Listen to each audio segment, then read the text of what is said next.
Hello and welcome to a range special on What Is This Weapon? Now we're here on the range today, our very office looking range as people have commented. This is a forensic instrumented test range for colleagues to use primarily. We're just here to do a bit of What's This Weaponing? And the focus of today's episode, and I can handle this without gloves because we're going to be shooting it, is the Kriss Vector. So this is the Generation 2 version, and we'll have a bit of a chat at the desk about it as well, but just wanted to show it to you before we crack on and shoot this. So the famous kind of magic of this is the Super V mechanism that's inside this very distinctive looking receiver.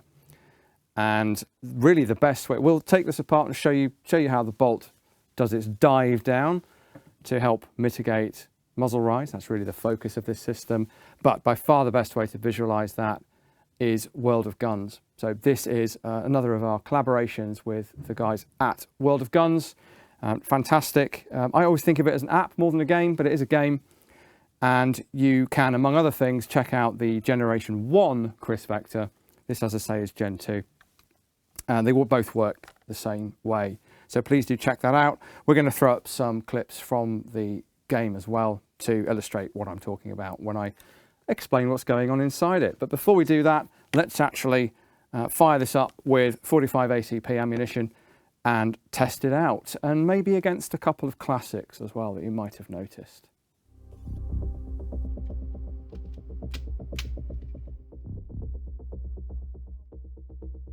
Thompson, model 1928. In my mind, the Vector is like a modern version of this thing. So let's kick off with this, see what I can do with it. 3 to 5 round bursts if I can pull that off, and then we'll compare with a couple of other things.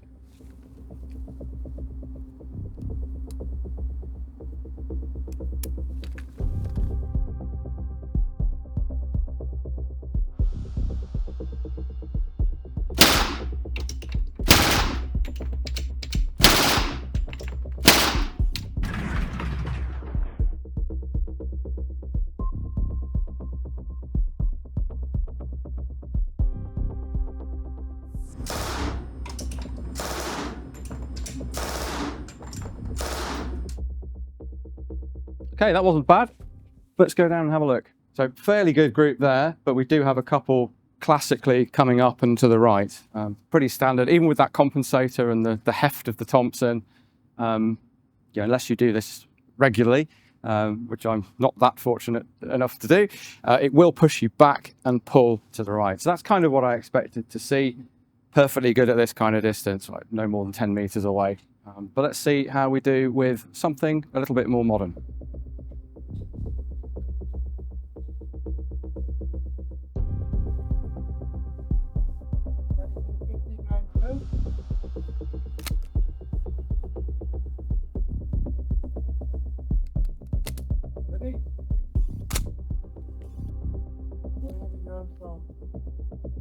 Okay, so one of my favourites, as a lot of you know, the MP5. Thompson, bit closer in spirit to what the Vector's trying to achieve, but this, of course, is the benchmark of submachine guns, certainly for me, and I think for a lot of other people as well. So let's do the same thing with this and see what I do with it at least.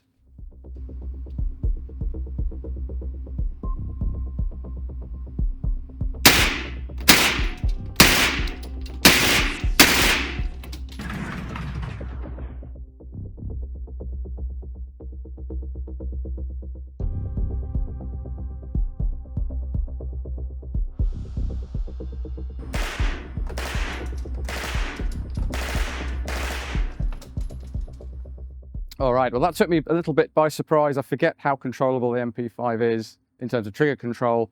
So we got two round bursts there, just by accidental trigger control. So I then tried to hold it down a bit more, and we got a bit more dispersion than I would have liked to see. But let's take a look. So I think comparing to the Thompson, even with that, I was aware where I pulled the gun down, it's still pretty good. There's none of that up and right trend that we saw with the Thompson and is so classic with automatic weapons, submachine guns in particular. So where I've held the trigger down for a longer burst, the muzzle's dipped, we've got a bit more dispersion there. Those initial short bursts going in such a small group. This thing is just so good. You know, you could do a lot better than I've done, but notable improvement over the Thompson.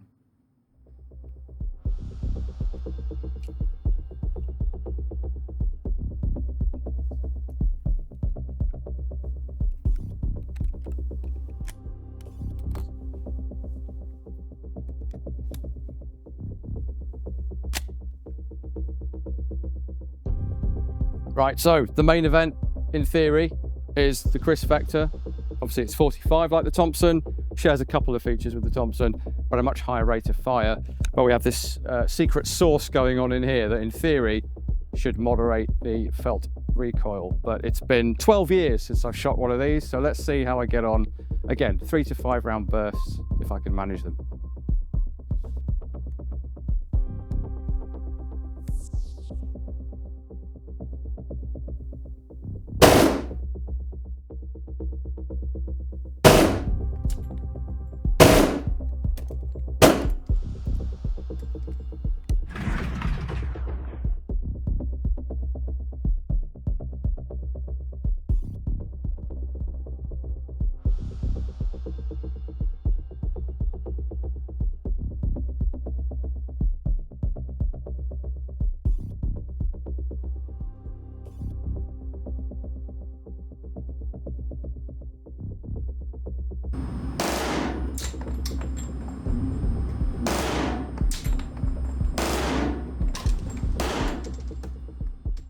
Well, I've not done brilliantly there. I can see that from here, but we'll go and have a look. So my initial impression there is there's still a lot going on, very little muzzle rise, that the system appears to be working in that respect, but there's still a fair bit of recoil impulse going on, and it's translated into sideways movement. I think we'll see that as we go down. Yeah. So, point of aim being here, basically no muzzle rise, as kind of expected, but that super high rate of fire and those big heavy 45 slugs have taken me by surprise, I will admit. And I have slewed quite drastically to the right, to the edge of the cardboard. Haven't counted my shots, but I don't think I was off. I hope I wasn't off. So still this at that distance, still going to work for a submachine gun, bearing in mind I haven't had a great deal of experience shooting this thing.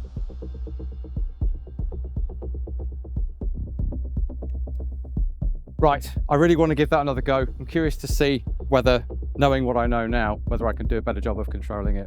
Let's have a look.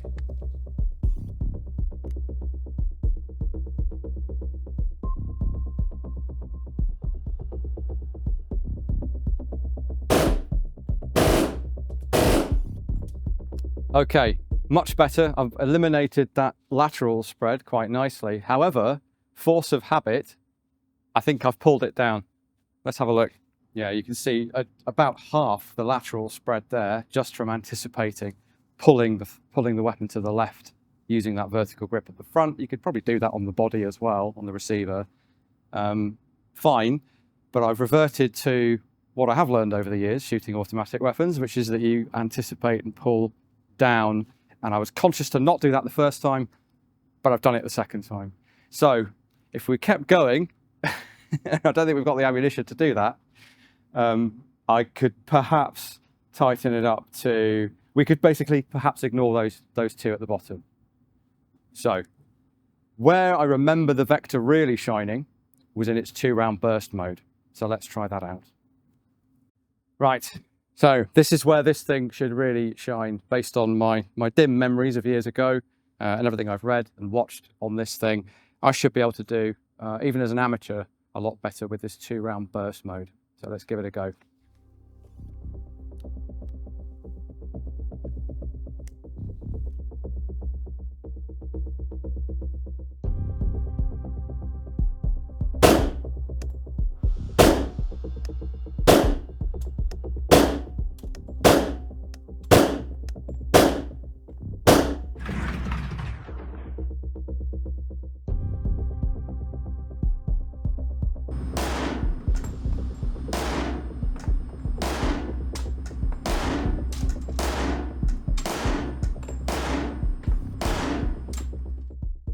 Well, I can see right away, massive improvement there, as expected.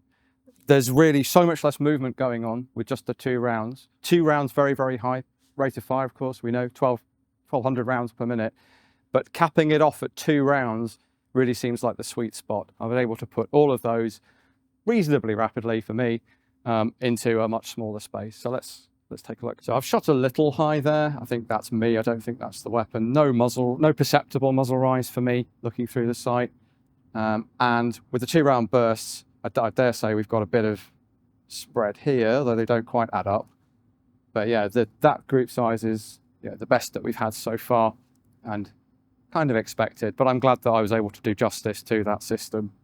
It's really, maybe not its original design intent right from the start, but it's evolved to the point of being a product into being maybe the ideal burst mechanism firearm. But since we have an MP5 on the range and it has a 3 round burst trigger mech, maybe we should give one last comparison and just see if this can dethrone the king of submachine guns.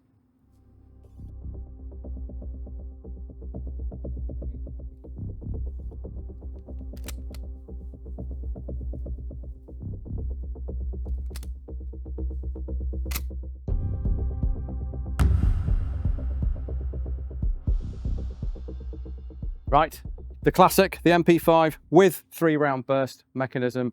Let's just give that a go and see how I do compared to the Vector's 2 round burst. Admittedly, you're getting 1 fewer on target with the Vector, but they are larger rounds.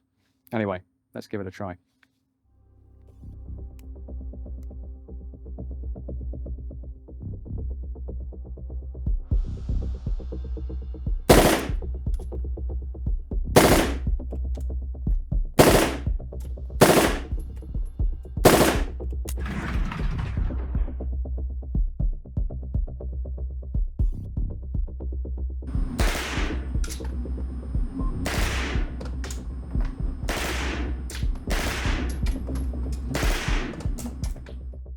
Now, admittedly, I have got more trigger time on MP5s than Kriss Vectors, but that's looking pretty good. Let's take a look. Really nice tight group there, a couple higher up, but it's surprising how relatively easy it is to put all 3 rounds of each burst onto the target. Obviously, it comes down to technique, practice, training, all of those things.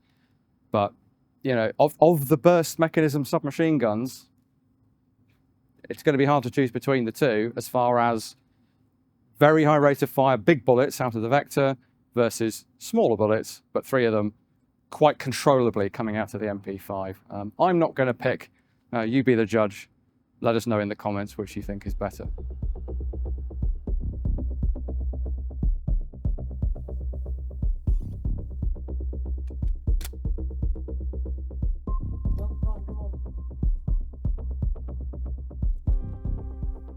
So I feel bad not letting the old Tommy gun have another go. I do feel like the Vector is the modern day Tommy gun. So let's give it one more go. I'll try and use trigger control for 2 round bursts, and we'll see if I can even approximate what the Vector can do.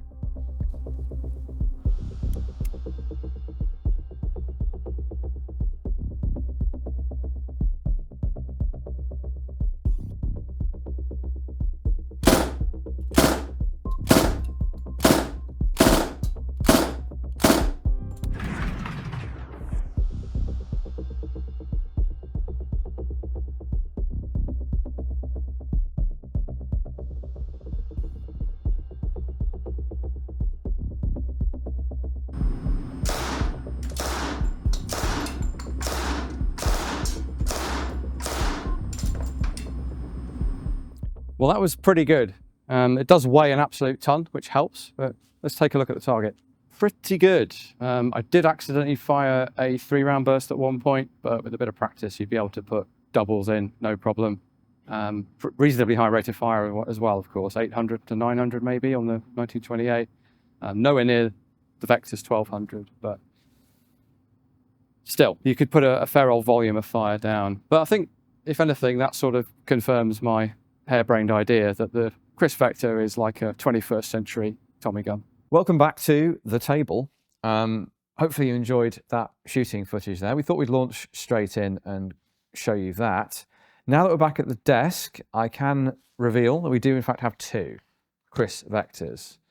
So this was the one we just saw shooting, and the only feature you didn't really see is the fact that it does in fact have a folding stock.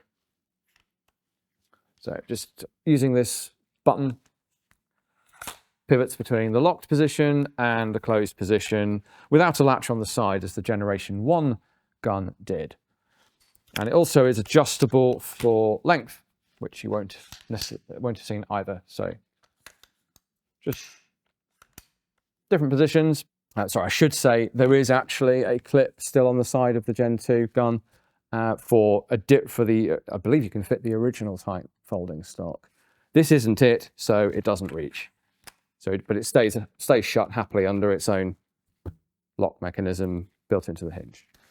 Now this actually represents Generation 2 and 2.1 is what Kriss called it. So Gen 1 we don't have. You can see plenty of videos on that on different channels, and in World of Guns, that's the model that is represented.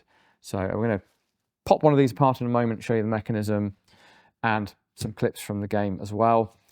So this one in flat dark earth with that type of stock, but Generation 2.1 gave you this socket here, which is compatible with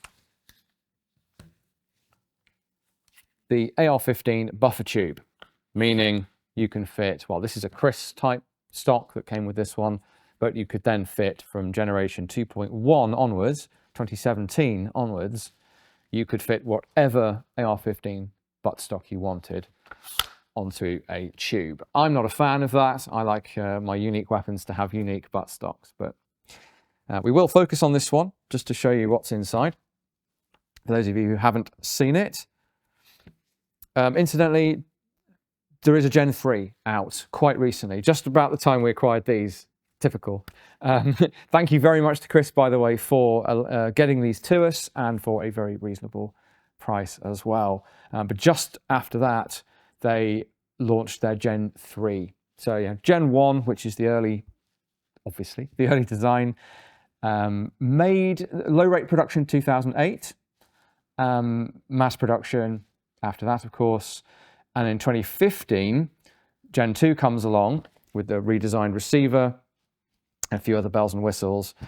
And it's not until 2017 you get this change, and then Gen 3 is a total redesign in detail of the whole gun. So check that out. TFB TV have a video on the launch of that from last year's SHOT Show. So we will roll in some footage from World of Guns, but we have the gun here, so it'd be a shame to not take it apart as well. So 4 push pins, pop those out. Take out 3 initially, top 2 and that bottom one, and we can then separate our upper receiver from our lower receiver. A very unconventional design, of course, this.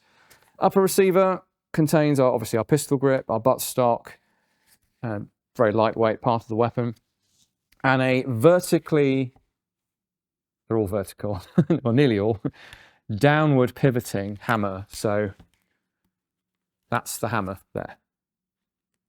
Very short. That's it clicking into place. Pull the trigger again, it drops. So the trigger mechanism is up in here. Won't show you that in any great detail. Check out the World of Guns footage that you will be hopefully seeing right now. But we have all of the usual, the disconnector, the steer, the hammer, and of course, connector, trigger bar as well. First generation Kriss had a sliding trigger, one of the changes between Gen 1 and Gen 2. This is a pivoting trigger, so check that bit out in the game.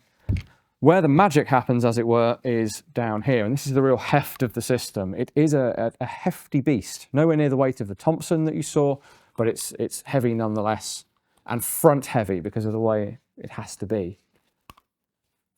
So we pop out our final pin, and out of the bottom we'll pop the bolt group. But before I do that, let me show you in here that the bolt, instead of coming straight back and then being returned forward, reciprocating in a linear fashion, the whole point of this system is the bolt comes back and then almost immediately dips down and drops into this very big lower receiver. And if I pull it all the way out, all we have in here are the cam track, the long tracks that run inside that control the bolt and the inertia block, as it's known. So the actual bolt is this bit with the classic bolt face, extractor, and we pop that out. So the bolt itself is very small and lightweight, and it runs in this track on the inertia block. The inertia block has a buffer on the bottom of it. There's your return spring and guide rod, and all of that runs on the tracks in here. That's as much as I need to say, because you will have seen it operating merrily away on the virtual version of the gun. One other thing you did not see on the range is that we were using and this is a 30 round capacity, so it's a 13 round 45 caliber Glock 21 magazine with the factory fitted extension, designed by Magpul, I believe, originally. So giving you your 30 round magazine, but it is at its heart a standard Glock 21 magazine, and sure enough, you can fit normal size 13 round Glock 21 magazines in there, which, if you think how compact this can be, if we fold that folding grip we put on there, stock is already folded, and we imagine that we have a 13 round mag in there, maybe we don't have the optic even, that's an extremely compact package to do whatever you want to do. Henry over at 9 Hole Reviews talks about this maybe being a good car gun for people that might, or special operations forces or security forces or something. That might be a good niche for this. A bit like the P90, very, very compact, lots of firepower. 30 rounds on this, 50 on the P90, but that's like a swarm of angry bees compared to the big old 2 world wars of the 45 ACP. So just a little bit of history on this thing. So Kriss, that's the company name, and that is inspired by the Indonesian dagger of that name, albeit different spelling usually. And the origins of this actually lie in or after 9/11. So there was, of course, a flurry of interest in counter-terrorist weapons. And one type of counter-terrorist weapon is a close quarter, high volume of fire, submachine gun or personal defense weapon. And that is really what this Super V technology was developed for by a Frenchman, actually. We think of this as an American weapon, but the designer, the inventor was Renaud Kerbrat, who's a Frenchman. He was working in Switzerland. In fact, the parent company was Swiss. So this gives rise to the Kriss company. This patented technology, we'll throw the patent up for you to look at as well, of the redirecting the recoil impulse. No such thing as a free lunch in physics, of course. You can't eliminate recoil, but you can mitigate the felt recoil. Different ways to do that. This is one of them, and that takes that bolt straight down, and that was Kerbrat's innovation. So they actually got US government funding to develop this. Not necessarily for a submachine gun. The submachine gun was already sort of falling away as a preferred primary weapon by the early 2000s, but they were particularly interested in the technology, the Super V recoil mitigation technology that could in theory have been applied to other classes of weapon as well. So they awarded $250,000 in 2004 and some more money later on to develop this system. That then led to a patent in 2007, which we can show you, quite a detailed patent, but it's all built around this diving bolt, this form of inclined bolt, if you like. The patent also mentions that it makes the whole system very compact, which it does, and that it has a very low so-called bore axis. So it puts your hand right in line with the bore. So even if this was somehow a linear system, in which case it would have to be essentially a bullpup, it would still have some effective recoil mitigation by virtue of the recoil forces being in a straight line into your hand, into the butt, and into your shoulder. So that was mentioned in the patent as well. And also in 2007, which is where I first saw this, I'm sure a lot of you as well, it appeared on the Future Weapons program. That created a lot of buzz. And of course, it hit SHOT Show, I think in 2008, and hit mass production and went through its 3 generations, making sales to civilians in semi-automatic mode, significantly to a number of law enforcement organizations around the world. So we have the Indian National Security Guard, who are law enforcement, Bangladeshi Special Operations Forces and law enforcement, Thailand, Panama, and some American law enforcement departments have all adopted this. So limited adoption, shall we say, on the military and police side of things. Good success on the commercial market. It's just, and that tied into the pop culture thing, of course. The one feeds the other. The more you play with this in Call of Duty, the more you might want to buy one for yourself. So it does owe its success, I think, to how cool it is, if I can put it that way. But how cool it is directly related to how innovative it was. And for us as a museum, it's about preserving one of the very few attempts, genuine attempts at innovation that we've seen since the Victorian period, if we're talking about working parts, that kind of thing, operating systems. So ultimately, what Kerbrat and Kriss set out to do, they achieved. There is nothing else out there that doesn't have a great big compensator on the end of it that, with any amount of actual control of the weapon, eliminates muzzle rise or muzzle flip. As we saw from the footage, there's still recoil, there's still rearward impulse, there is still up and down impulse, and you have to practice and train around that. Otherwise, you groups do open up. But if I can do it with just 2 attempts and keep them on target and get into the same ballpark as those other 2 classic systems, the Thompson compensates for its felt recoil by being enormously heavy and having a compensator. The MP5, well, I don't think anyone can beat the MP5 for just being extremely handy, lightweight, good sights, controllability, and as we showed, even that 3-round burst is just fantastic. So Kriss, we're really up against it with this, but let's not forget, this is 45 ACP and it's 1,200 rounds per minute.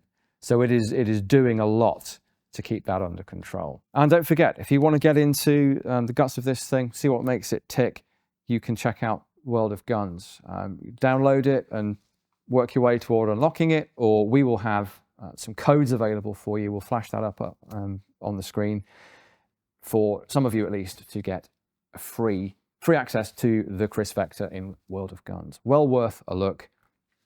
Hope you enjoy. Thanks for watching, guys. We really appreciate it. As always, like, subscribe, do all the YouTube things. Check out our website for any events. And actually, we do have some fun stuff coming up. So we have a Call of Duty live stream, Team Royal Armouries against Team Cody Firearms Museum. So keep an eye out for that. The details will be in the description. Now, we do have a bit of a ringer in Team Armouries, and that is our friend Dave Jewett, who also has some very exciting news to announce, that he and his colleagues are starting a new channel called EXP. And one of the things on there is going to be involving me again, doing the Expert Reacts material that a lot of people enjoyed quite a bit previously. So that's coming back, basically, along with some other exciting stuff that they're going to be doing. So whatever you do, join us again here next week.